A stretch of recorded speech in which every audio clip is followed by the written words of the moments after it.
Moscou, on commémorait la victoire sur les nazis en 1945 avec la traditionnelle parade militaire qui prenait une signification toute particulière en pleine guerre en Ukraine. Vladimir Poutine a une nouvelle fois justifié cette guerre.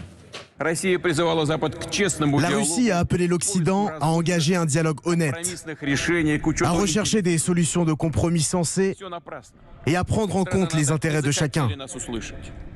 Les pays de l'OTAN n'ont pas voulu nous entendre. Ils ont commencé le développement militaire actif des territoires frontaliers aux nôtres.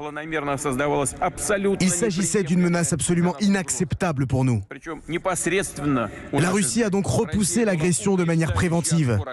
Désormais, il est de notre devoir d'honorer la mémoire de ceux qui ont écrasé le nazisme et de tout faire pour que l'horreur d'une guerre mondiale ne se reproduise plus.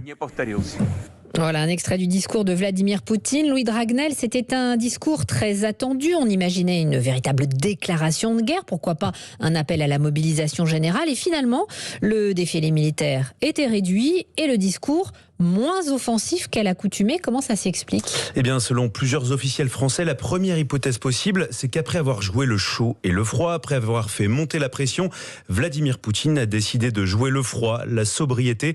La prise de parole du chef du Kremlin a même créé un sentiment presque déceptif chez plusieurs spécialistes de la Russie. Un haut gradé français décrypte: le discours que les Occidentaux attendaient n'a pas eu lieu. Vladimir Poutine nous a pris à contre-pied.